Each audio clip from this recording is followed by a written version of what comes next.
Alright guys, welcome back to TacticalRab Gaming, baby. We are back again. I have no idea how long it's been since I've even done a video on this channel, but I thought, you know what, this was fun, so I'll put it on here. It's been a long time as well since I've played like any Call of Duty. I know the new game is just about to come out, and as it stands, Infinity Ward are not getting any of my cash. Like, until they add Dead Silence as a perk, or I don't know, if the game looks like it's going to be good for Search and Destroy, I'll give it a go. But yeah, I've kind of been missing playing some COD, but at the same time, I've had a great time playing CS and also the F1 game, which obviously is what this is, rather different. But yeah, been getting into F1 a lot just in general over the last few months, and part of that was getting the game attached to it. And I thought, you know what, me and Karen, we decided to go all out. We get all the good stuff, like the wheel and the pedals, and I do think it's more fun when you play it with the proper stuff. It creates much more of a challenge when you've got the pedals and the wheel and you turn off the traction control, and even not spinning the car at first is a big success. So there's a really big learning curve, and there's a skill gap in this game to a certain degree. I know that at the top level everyone's so good that there's barely any like gap between the top guys, but yeah, I don't know, this game for like a relative beginner to just racing games in general, almost lose the car there. Like, I used to play Gran Turismo and stuff on the PS2 way back in the day, maybe the PS3, I don't know, but like, it's kind of the first time I ever played a racing game like this, so to get all the good setup and stuff has been a lot of fun. It's also very playable on controller and stuff, but yeah, just learning and improving is just like, I really enjoy it.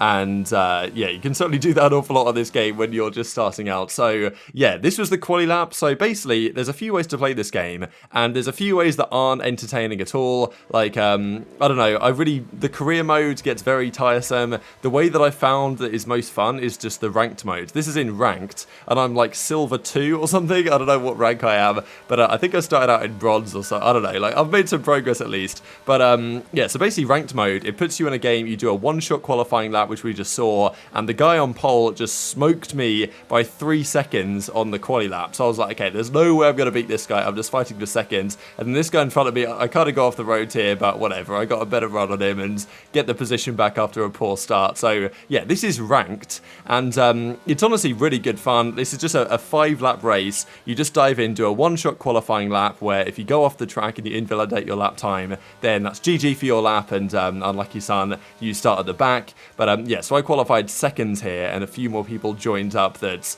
kind of joined after the qualifying. So, and then you just do a 5-lap race, and then based on where you finish, you then get you know, points towards your rank and all this type of stuff. And there's also a safety rating, which I think is really good here, which doesn't exist in the regular online play. So you can play online against other people in public lobbies, but you will get some maniacs in there, and you will get some maniacs in here, don't get me wrong, but if you play well and you don't smash into people, or you try not to, eventually your safety rating will start to go up, and you'll get paired with people that are also in your safety rating. So I think after this I got put into A tier, and there is an S tier as well. But yeah, that's one of the good things, that because that's one of the issues with F1, is that because it's not real life, you could just plow into someone and take them clean out, and you know, it's not going to kill you, is it? So that's why you kind of need to do the safety rating thing, so you get paired with drivers that you're actually good, like you're actually good racers, which is, you know, obviously people make mistakes and stuff, but in general, it's been good to see that this was the case. So anyway, I'm racing this guy in front of me,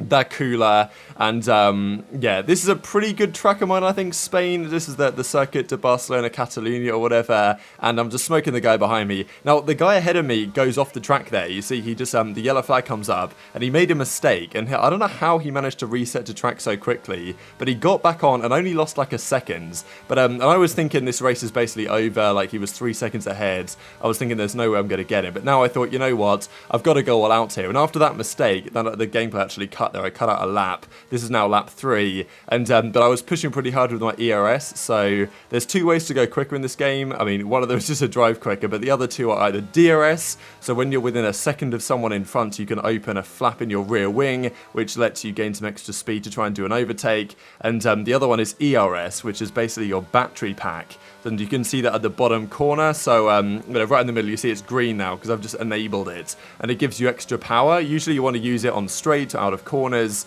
and it recharges in the braking zones. When you brake, it like puts energy back into it, but you need to deploy it strategically. So my goal here was like, okay, I just need to get within 1 second of the guy ahead, and if I can get within a second, then there's a chance I can get him, because if you're within a second, you get DRS, and therefore you can be able to close up on him. So you can see the delta in the top left-hand side. It's literally just us two racing here. The other guys, we're smoking them completely. And so I'm a second behind him right here, 1.02, and I just used my ERS to try and get within the seconds, because there's a DRS zone down this back straight, and I just get within a second here. So I get the DRS, and I think, okay, I've still got a chance here. And so I open the DRS, I press the button on my steering wheel, but you can see I'm barely making up any time, and I'm pretty sure he was using his ERS there to like his battery, which is pretty powerful to defend, but also the DRS isn't so effective on the shorter straights, because you don't get up to top speed on that straight, so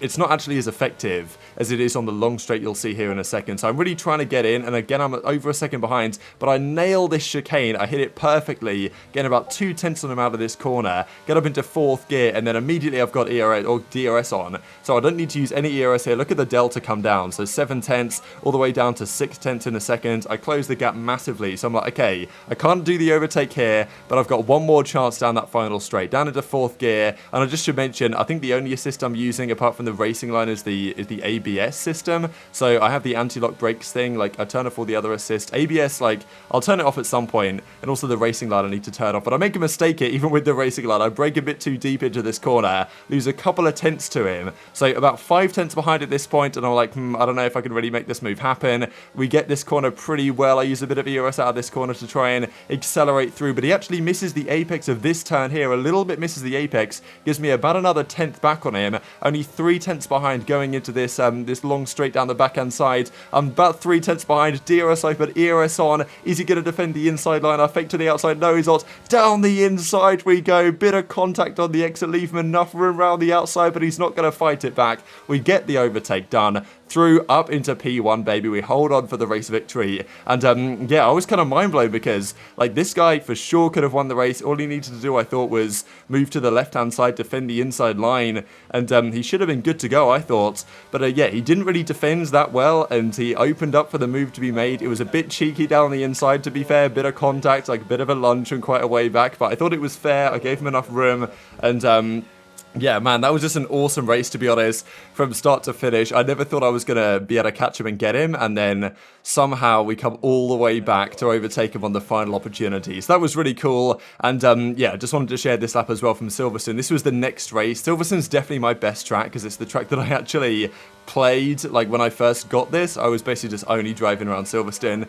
This is of course the British Grand Prix track, and this is just an absolutely banger lap here. This is in race conditions, so in race conditions you're much slower than in qualifying, because you can't just open your DRS whenever, like your drag reduction system. You can use it on the qualifying laps on the straights that allow it. So I've got a lot of ERS utility here, and I just pull such a gap on these guys behind. This is such a nice lap. I did like a 1:29.3 in race pace, which I think is definitely the fastest lap I've ever done in race conditions. I think I broke my record in qualifying at in time trial I did a 1:28.0, but that was on like a time trial setup the other day. Bit of a moment there on the exit of Brooklands, or Luffield I think is that part of the corner, then here into Cops corner, down into 7th. I just about go over the line here. I honestly thought I kept it in the track, but apparently I exceeded track limits. That was kind of unfortunate, but almost was inside. Didn't get a penalty or anything. You get a few warnings, and I just nail Magus and Beckett here. Look how nice I have to all these all the curbs, just touching the curb on the power. Could have got on the power maybe slightly earlier there on the exits, but yeah, 1:04.9 after the first couple of sectors, and I'm just like, this is where lap 3 of this race, I'm in the lead. I'm just like, okay, let me just pull a gap on these guys and use a lot of the ERS just to completely maximize the advantage and set a fastest lap that no one's going to stop while the tyres are still kind of fresh. Down into 3rd, you're up into 4th to get the traction around the corner, and I mean, yeah, that's it, onto the Sir Lewis Hamilton straight, I believe this is, and I won the race as well. So yeah, there you go. I don't know, it's I've just been having fun playing this game lately, so I just thought I'd share this for you guys, and yeah, I kind of just wanted to put this up on YouTube just so I could watch it at some point in the future and think, damn, I used to be terrible at that game then, and hopefully in the future I'm an awful lot better. But yeah, thanks for watching, take care, and I'll see you next time.